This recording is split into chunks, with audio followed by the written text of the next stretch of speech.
Hello listeners, ఈరోజు మన channel కోసం నేను రాసిన మరొక కొత్త కథ 'మన్నించు ఓ ప్రేమ'. ఈ కథలోకి వెళ్ళబోయే ముందు ఇప్పటి వరకు ప్రతి కథను ఆదరించిన ప్రతి ఒక్కళ్ళకు థ్యాంక్ యూ సో మచ్ అండి. అంతకు ముందు కథల్లాగే దీన్ని కూడా ఆదరించి మీ అభిప్రాయాన్ని కామెంట్స్ రూపంలో తెలిపి ఛానల్ని సబ్స్క్రైబ్ చేసుకొని చూడమని నా చిన్న మనవండి. మరి మనం కథలకు వెళ్ళిపోదామా? చందమామ ఆకాశంలో చాలా ప్రశాంతంగా ప్రకాశిస్తూ తన వెన్నెలను భూమి మీదకు పరుస్తూ ఉంటే, ఆ వెన్నెలలో ఒక అమ్మాయి అప్పుడే తను ఉంటున్న హాస్టల్ బయట బెంచ్ మీద కూర్చొని తన గురించి ఆలోచించుకుంటూ చాలా బాధగా, దేవుడా, నేను ఎవ్వరికీ ఎలాంటి అన్యాయం చేయలేదు, కానీ ఎందుకు నాకు ఇలా జరుగుతుంది? నా తల్లిని నా కళ్ళ ముందే చనిపోయేలా చేశావు. నా ప్రాణం లాంటి నా తండ్రిని నాకు దూరం చేశావు. తండ్రి ఉండి కూడా అనాథను చేశావు. అతని పేరు కూడా చెప్పుకోలేని స్థితికి తీసుకుని వచ్చావు. అయినా సరే నేను ధైర్యంగా ఈ సమాజంలో బ్రతుకుతూ ఉంటే ఎందుకు నాకు ఇలాంటి పరీక్షలను పెడుతున్నావు? చెయ్యని నేరాన్ని ఎందుకు నా మీద వేశావు? అంటూ ఆ రోజు జరిగింది తలుచుకుంటూ ఉంది ఆద్య. ఆద్య ఆ రోజు ఉదయం ఎప్పటిలాగే తను పని చేసుకుంటున్న నర్సరీ నుండి తన పార్ట్ టైం పనిని పూర్తి చేసుకొని తన ఫుల్ టైం వర్క్ ప్లేస్ అయిన అరవింద్ అభిరుచులు అనే హోటల్లో క్లీనింగ్ పనికి వెళ్ళిపోయింది. ఆ హోటల్లో ఆద్య క్లీనర్గా చేస్తుంది. అరవింద్ అభిరుచులు హోటల్స్ ఇండియాలోనే చాలా పేరు ప్రఖ్యాతులు ఉన్న హోటల్స్. ఆ హోటల్లో ఉద్యోగం అంటే వారికి చాలా అదృష్టం ఉండాలి అని బయట చెప్పుకుంటూ ఉంటారు. కానీ ఉద్యోగంలో జాయిన్ అవ్వడానికన్నా ముందు ఆద్య ఆ సంస్థలో ఏ ఉద్యోగి చేయని తప్పు ఒకటి చేసి ఆ ఉద్యోగాన్ని తెచ్చుకుంది. అది ఏంటి అంటే, ఆమె గురించి హోటల్ మేనేజ్మెంట్కి ఇచ్చిన డాక్యుమెంట్స్ అన్నీ కూడా నకిలీవే. ఏ ఒక్కటి నిజం కాదు. చివరికి ఆమె పేరు, వయస్సుతో సహా ఆద్య ఇచ్చిన సర్టిఫికెట్స్ ప్రకారం అందులో ఆమె పేరు యామిని, వయసు 29. కానీ ఆద్య వయసు 23. అయినా సరే ఆద్యకు ఆ సంస్థలో ఉద్యోగం వచ్చింది. అది ఆమె తన అదృష్టంగా అనుకుంది. ఆమెకు జీతమే కాకుండా ప్రతిరోజు కూడా ఇంటికి వెళ్ళేలోపు ఎవరో కావాలని ఇస్తున్నట్లుగా టిప్స్ రూపంలో 300 దాకా వస్తుంది. అది అంతా ఆమెకు విచిత్రంగా అనిపిస్తున్నా సరే, ఆమెకు డబ్బు ప్రస్తుతానికి అవసరం కాబట్టి దాని గురించి సరిగా ఆలోచించేదే కాదు. తను కష్టం చేసుకున్నందుకు వస్తున్న ప్రతిఫలం అన్న ఒక్క ఉద్దేశం మాత్రమే ఆమెకు ఉండేది. ఆ డబ్బును ఆమె చదువుకోవడానికి ఉపయోగిస్తూ ఉండేది. ఆద్య లాయర్ చదువుకుంటుంది. ఆమెకు అప్పటికే అనుమానం వస్తున్నా సరే ఆమె అవసరం దాని గురించి ఆలోచించనివ్వడం లేదు. అసలు ఆద్యకు వస్తున్న అనుమానం ఏంటి అంటే, ఎలాంటి ఎంక్వైరీ లేకుండా అలాంటి పెద్ద సంస్థలో జాబ్ ఎలా వచ్చింది అని. ఆమెకు మాత్రమే రోజుకు అంత టిప్ ఎలా వస్తుంది అని.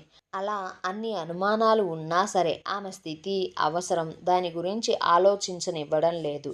అసలు ఆ అనుమానం ఏంటి అంటే, అరవింద్ హోటల్స్లో ఉద్యోగులను జాబ్లోకి తీసుకునే ముందు ఉద్యోగుల గురించి ప్రతి విషయం చాలా జాగ్రత్తగా ఎంక్వైరీ చేస్తారు.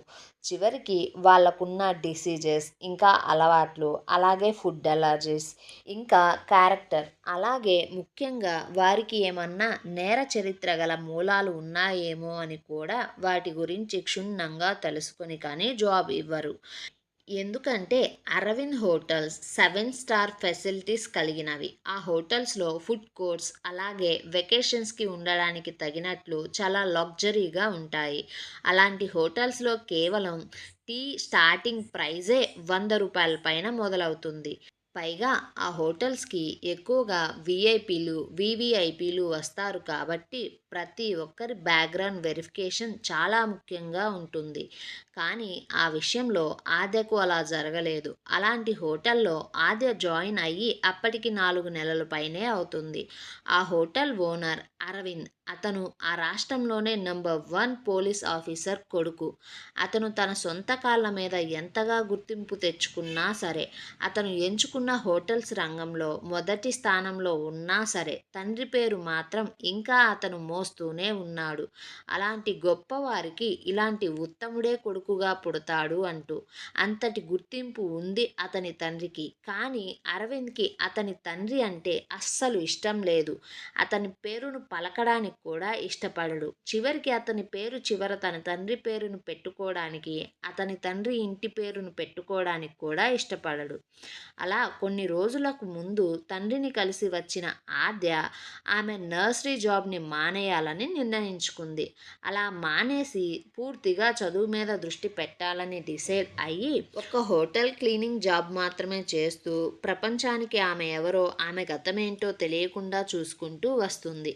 అయితే ఒకరోజు అనుకోకుండా ఆద్య క్లీన్ చేస్తున్న రూమ్ నుండి ఐఫోన్ పోయింది. అది పొరపాటున జరిగింది అనుకుంది. సీసీ కెమెరాలో కూడా ఎవరు తీస్తున్నట్లు రికార్డ్ అవ్వలేదు. కాబట్టి ఆ విషయంలో ఆద్య తప్పించుకోగలిగింది. అలా మరో 2-3 సార్లు చిన్న చిన్న ఘటనలు జరిగిన తరువాత ఆద్యకు నెమ్మదిగా అనుమానం మొదలై ఆమెను ఎవరో ఇరికిస్తున్నారని అర్థమయ్యి, అలాంటి సందర్భంలో ఆ హోటల్లో ఇక జాబ్ చేయడం మంచిది కాదు అనుకుని జాబ్ మానేయడానికి 2 నెలల ముందే నోటీస్ కూడా ఇచ్చింది ఆద్య. అయితే ఒక నెల ఎలాంటి ఇబ్బంది లేదు. దాంతో ఆద్య కొంచెం స్థిమిత పడగానే ఇంకొక 10 రోజుల్లో జాబ్ మానేస్తుంది అనగా ఆమె క్లీన్ చేస్తున్న హోటల్ ఫ్లోర్లో ఒక రూమ్ నుండి ఒక లేడీ డైమండ్ నెక్లెస్, ఆమె వెంట తెచ్చుకున్న 40 లక్షల క్యాష్ మిస్ అయ్యింది. మొత్తం సొమ్ముతో కలిపి 80 లక్షలు అయ్యింది. అది మొత్తం కూడా ఆద్య క్లీన్ చేసిన తరువాతే కనిపించకుండా పోయింది.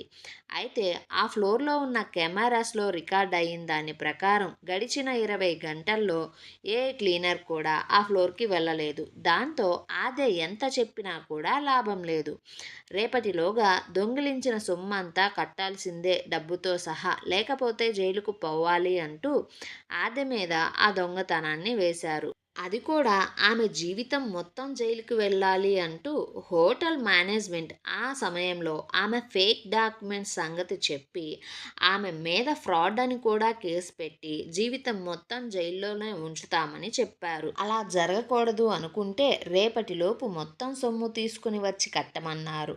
అలా హోటల్లో జరిగిన దాని గురించి ఆలోచిస్తూ ఆ వెన్నెలలో తన జీవితం చీకటి పాలు అవ్వబోతుంది అనుకుంటూ దాన్ని ఎలా కాపాడుకోవాలో, తన మీద ఆశలు పెట్టుకున్న తండ్రి ఆశలను ఎలా నిలబెట్టాలో తెలియక నేను చెయ్యని తప్పుకు శిక్ష ఎందుకు అనుభవించాలి అనే ఆలోచనతో మనసంతా కకావికలం అవుతుంటే అప్పుడే ఆమె స్నేహితురాలైన నేహ వచ్చి, ఆద్య, అంత భయం ఎందుకు పడుతున్నావే నువ్వు? ఎలాగో నువ్వు దొంగ సర్టిఫికెట్సే కదా ఇచ్చి జాయిన్ అయ్యింది ఆ జాబ్లో. పైగా నీ పేరు కూడా ఆ హోటల్లో యామిని కదా, కాబట్టి ఇప్పుడు నువ్వు ఎక్కడికైనా వెళ్ళిపో. సో ఇబ్బంది అయితే ఏమీ ఉండదు కదా. సో నువ్వు ఇక్కడ నుంచి ఇక ఎక్కడికైనా వెళ్ళిపోయి అక్కడే ఏదైనా చిన్న జాబ్ చూసుకుని నీ చదువును కంటిన్యూ చేయి అంటూ సలహా ఇవ్వగా నేహ మాటలన్నీ విన్న ఆద్య అలా ఆమెను చూస్తూ, నేహ, నువ్వు చెప్పినంత ఈజీ కాదు. నేను అలా చేయడం కుదరదు. నేను ఎప్పుడు ఈ సిటీని వదిలి వెళ్ళను కూడా. అది నా అవసరం అంటుంటే నేహ, మరిప్పుడు ఎలాగే అనగా బాగా ఆలోచించిన ఆద్య, నేహ, రేపు ఆ అరవింద్ హోటల్స్ ఓనర్ వస్తున్నాడంట మా బ్రాంచ్కి జరిగిన విషయం తెలుసుకోవడానికి.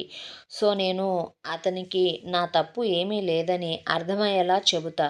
దొంగతనం నేను చేయలేదని ఆ నిజాన్ని నిరూపించడానికి కొంచెం అతనిని బ్రతిమలాడి టైం ఇవ్వమని అడుగుతా. కాళ్ళు పట్టుకోనైనా సరే నన్ను నేను నిర్దోషిగా నిరూపించుకోవడానికి సమయం తీసుకుంటా అంటే నేహ, సరే నీ ఇష్టం ఆద్య, కానీ ఇప్పటికే సమయం 12 దాటిందే, లోపలికి రావే అంటూ ఆ హాస్టల్లోకి ఆమెను తీసుకుని పోయింది. ఆమె ఆ హాస్టల్లోకి వెళ్ళిపోగానే అప్పటి వరకు ఒక కార్ నుండి ఆమెనే చూస్తున్న ఒక వ్యక్తి కూడా కనుమరుగైపోయాడు. ఆ మరుసటి రోజు హోటల్కి ఆద్య ఎప్పటిలాగే సమయానికి చేరుకుంది. అప్పటికే ఆమెను చాలా తిట్టుకుంటూ ఉన్నారు. ఆమె అంటే గిట్టనివారు, ఆమె మంచితనం నచ్చనివారు. మరికొందరు ఆమె జైలుకు పోవాలని అనుకుంటుంటే ఇంకొందరు జాలి పడుతున్నారు. అలా మిశ్రమ భావాల నడుమ ఆద్య లోపలికి వెళ్ళగా ఆ హోటల్ మేనేజర్ని కలవగా ఆమెను చూసిన హోటల్ మేనేజర్, చూడు యామిని, నిన్ను అరవింద్ సార్ పిలుస్తున్నాడు. ఆయన సెకండ్ ఫ్లోర్లో సెకండ్ రూమ్లో ఉన్నారు. వెళ్ళి కలువు అంటూ చెప్పి పంపించేశాడు.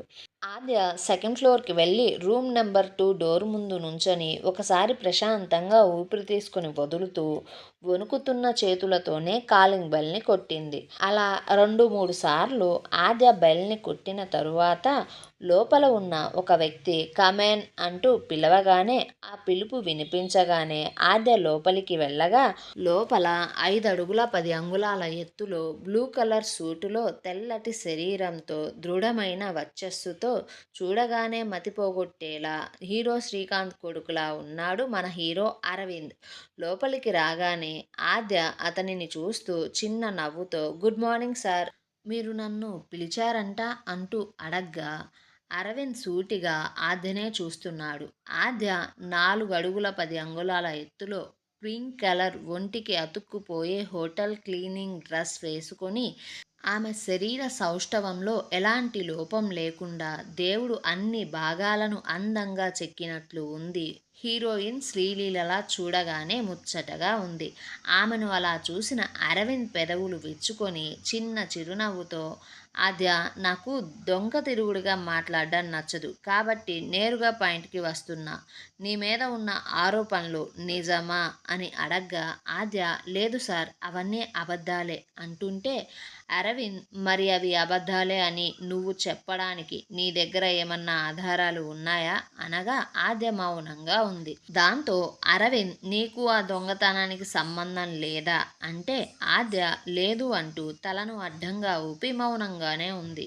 దాంతో ఆమెను చూసిన అరవింద్, చూడు ఆద్య, నీ మౌనం అన్నిటికీ సమాధానం కాదు అనగా, ఆద్య అరవింద్నే చూస్తూ సమాధానం తెలియని ప్రశ్నలకు మౌనమే జవాబు అవుతుంది సార్ అంటే, ఆద్య మాటలను విన్న అరవింద్ ఆమె ముందుకు వచ్చి నుంచొని, చూడు ఆద్య, నీ లాయర్ చదువు తెలివితేటలను నా దగ్గర వాడకు అంటే, ఆ మాటలను విన్న ఆద్య ఫుల్ షాక్ అయ్యి అరవింద్నే చూస్తుంది.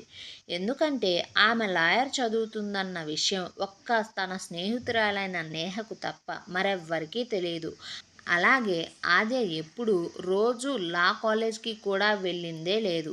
ఎప్పుడో ఎగ్జామ్ అప్పుడు మాత్రమే ఎవ్వరికీ తెలియకుండా వెళ్ళి అటెండ్ అవుతూ వస్తూ ఉంటుంది. పైగా ఆమె పేరు ఆ హోటల్‌లో యామిని. కానీ అరవింద్ ఆమెను చూసినప్పటి నుంచి, ఆమెతో మాట్లాడడం మొదలుపెట్టినప్పటి నుంచి ఆద్య అనే పిలుస్తున్నాడు. అది ఇప్పుడే గమనించి ఆద్యకు గుండె ఆగినంత పని అయ్యింది. ఆద్య పడుతున్న టెన్షన్ని గమనించిన అరవింద్, చూడు, ఈ నేరం నువ్వు చేసినా మరెవ్వరు చేసినా సరే ఈ నేరానికి శిక్ష అయితే నీకే పడుతుంది. ఇది నీ లాయర్ బుర్రకు అర్థం అవుతుందా లేదా అనగానే, ఆద్య అతని ఉద్దేశం గురించి ఆలోచిస్తూ అరవింద్నే చూడగా, అరవింద్ ఆమె అనుమానాన్ని గుర్తించి చిన్న నవ్వును నవ్వుతూ, అవును ఆద్య, నువ్వు ఫేక్ సర్టిఫికెట్స్‌తో ఈ జాబును తెచ్చుకున్న విషయం తెలిసి వేరే వాళ్ళు ఈ నేరం చేసినా సరే, నువ్వు క్లీన్ చేసిన ఫ్లోరే కాబట్టి, నువ్వు తప్ప మరెవ్వరూ రాలేదు కాబట్టి, నువ్వు ఇలాంటి సమయం కోసమే ఎదురు చూస్తూ ఉండి ఆ డబ్బును దొంగిలించావు అనుకుంటారు. నువ్వు ఇలా దొంగతనం చేసే ఉద్దేశంతోనే ఫేక్ సర్టిఫికెట్స్‌ని పెట్టావని కూడా అనుకుంటారు. ఇక నువ్వు నీ గురించి నిజం దాచిన ఉద్దేశాన్ని నిరూపించుకోలేక, ఈ దొంగతనం నుంచి తప్పించుకోలేక జైలు పాలవ్వాలి. ఇక నీ జీవితం మొత్తం జైల్లోనే గడపాలి అంటుంటే, ఆద్య, అంటే ఏంటి సార్ మీ ఉద్దేశం? చేయని నేరానికి నేను శిక్షను అనుభవించాలా? అది ఎలా కుదురుతుంది సార్? నేను ఎలాంటి నేరం చేయలేదు. అది నిరూపించడానికి ప్లీజ్ సార్ నాకు కొంచెం సమయం ఇవ్వండి. సార్ ప్లీజ్ నాకు కొంచెం సమయం ఇవ్వండి. నేను ఆ నేరాన్ని ఎవరు చేశారో కనిపెడతాను సార్ అంటూ కన్నీటి కళ్ళతో అరవింద్ను బ్రతిమలాడుతూ, నేను ఎలాంటి దొంగతనం చేయలేదు సార్ అంటూ ఏడుస్తూ ఉంటే, అరవింద్ మౌనంగా ఆమె ఎదురుగా ఉండి ఆమె పక్కనే ఉన్న టీపాయ్ మీద అగ్రిమెంట్స్‌ను చూస్తుంటే, ఆద్య అతని చూపును గమనిస్తూ ఉంది. దాంతో ఆద్య మాటలన్నీ విన్న అరవింద్, చూడు ఆద్య, నువ్వు ముందు వాటిని వెళ్ళు చదువు అంటూ అనగా, అందులో ఒకటి ఆమె జాబ్ కోసం అప్లై చేసిన నకిలీ సర్టిఫికెట్స్, మరొకటి ఒక అగ్రిమెంట్. వాటిని చూస్తున్న ఆద్య దగ్గరకు వెళ్ళిన అరవింద్, ఈ నేరం చేశావని ఒప్పుకోవచ్చు కదా అంటే, ఆద్య కోపంగా, సార్, నేనే నేరం చేయలేదు సార్, నాకు ఈ పనికి ఎలాంటి సంబంధం లేదు. మీరు నన్ను నేరం ఒప్పించడానికి చూస్తే నేను మీ మీద కేసు పెడతాను. మీరు మీ అధికారాన్ని వాడి అన్యాయంగా నన్ను ఈ నేరంలో ఇరికిస్తున్నారు అంటూ చెప్పగా అరవింద్ నవ్వుతూ, సరే నీ దగ్గర అంత ధైర్యమే ఉంటే మరి ఇన్ని సంవత్సరాలు నీ నాన్నను జైలు నుండి ఎందుకు బయటికి తీసుకుని రాలేకపోయావు? కనీసం నువ్వు ఆయన కూతురును అని కూడా ఎందుకు నువ్వు చెప్పుకోలేకపోయావు అంటూ అడగ్గా అరవింద్ మాటలకు ఆద్య షాక్ అవుతూ నిజం సార్కి ఎలా తెలిసింది అనుకుంటూ పెద్ద కళ్ళు చేసుకుని చూస్తూ వణుకుతున్న గొంతుతో, సార్ ఈ విషయం మీకు ఎలా తెలిసింది అంటే అరవింద్ అప్పుడే ఆ హోటల్ సీసీ కెమెరా ఫుటేజ్ని చూపిస్తూ, నాకు నిజం ఎలా తెలిసింది అనేది నీకు అవసరం లేదు ఆద్య, ఎలా తెలిస్తే ఏమైందిలే కానీ నువ్విప్పుడు జైలుకి పోబోతున్నావు, అదిగో చూడు అక్కడ కెమెరాలో కనిపిస్తుంది కదా, నిన్ను తీసుకొని పోవడానికి పోలీసులు కూడా వచ్చారు అంటూ కెమెరా ఫుటేజ్ని చూపిస్తూ ఉంటే ఆద్య నోటి నుండి మాట రావడం లేదు. ఒక్కసారిగా బాధతో మోకాళ్ళ మీద కూర్చొని ఏడుస్తూ ఉండగా ఆమె ముందు కుర్చీ వేసుకుని కూర్చొని, చూడు ఆద్య, నీకిప్పుడు నేను ఒకే ఒక్క దారి ఇస్తా, నువ్విప్పుడు జైలు పాలు అవ్వకూడదు అంటే అక్కడ కనిపిస్తున్న అగ్రిమెంట్ ఉంది కదా, దాని మీద సైన్ చేయి అంటూ చెప్పగా ఆ అగ్రిమెంట్ ఒక ఎంటీ పేపర్లా ఉంది. దాని మీద ఏమీ కనిపించడం లేదు ఆద్యకు. ఎంత వెతుకుతున్నా కూడా ఆమె ఏం చేయాలో ఆలోచించుకుంటూ ఉండగా ఇంతలో ఆద్య ఫోన్ మోగింది. అందులో ఒకతను కంగారుగా, ఆద్య మీ నాన్న మీద జైల్లో అటాక్ జరిగింది, సో మీ నాన్నను మేము ఇప్పుడు హాస్పిటల్కి తీసుకుని పోతున్నాము అంటూ చెప్పి ఫోన్ పెట్టేశాడు.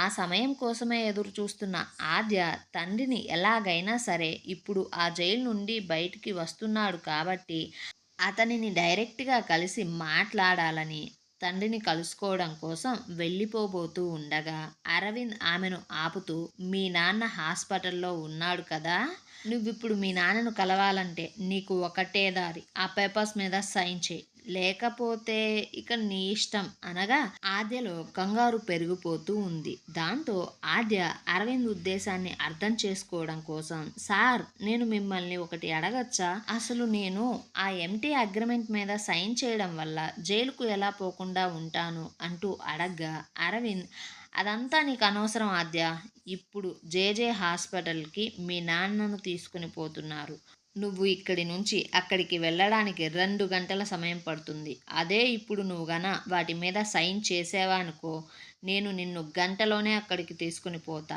అలాగే నీ మీద కూడా ఎలాంటి కేసు ఉండదు, నీ దగ్గర ఇక 2 నిమిషాలు టైం ఉంది, ఈ టైం లోపల నీకు తండ్రి కావాలో జైలు కావాలో ఎంచుకో అంటూ చెప్పగా ఆద్య దగ్గర మరొక దారి లేక ఆలోచిస్తూ ఉండిపోగా అరవింద్ లాస్ట్ 30 సెకండ్స్, ఆ తరువాత ఇక నేను పోలీసుల నుంచి నిన్ను కాపాడను, నువ్వు మీ నాన్నను ఇక ఎప్పటికీ చూడలేవు అంటూ చెప్పగా చివరికి ఆద్య ఒక నిశ్చయానికి వచ్చేసి తన తండ్రే ముఖ్యం అనుకుంటూ ఆ ఎంటీ అగ్రిమెంట్స్ మీద సైన్ చేసింది. దాంతో అరవింద్ వెంటనే ఆమె చేతిని పట్టుకొని ఆమెను అక్కడి నుంచి తీసుకొని పోలీసుల దగ్గరకు వెళ్ళిపోయాడు. అరవింద్ను చూసిన పోలీసులు ఆ ఇద్దరిని తీసుకొని ఆ హోటల్ నుండి వారి వెహికల్స్లో ఎక్కించుకుని వెళ్ళిపోయారు. మరికొద్ది సమయం తరువాత వారిద్దరిని ఒక ప్లేస్కి తీసుకుని రాగా ఆ ప్లేస్ని అక్కడ నుంచొని కారు దిగుతున్న ఆద్యనే చూస్తున్న వ్యక్తిని చూసి ఆద్య షాక్ అయిపోయింది.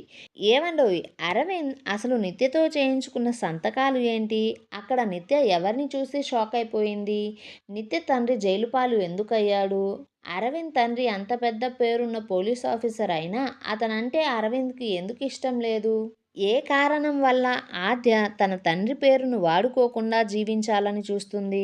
ఇలాంటి ప్రశ్నలన్నిటికీ సమాధానం కావాలంటే మన ఛానల్ని సబ్స్క్రైబ్ చేయండి, ఈ వీడియోని లైక్ చేయండి, కథనం ఎలా ఉందో ఓ బుల్లి కామెంట్ చేయండి అబ్బా.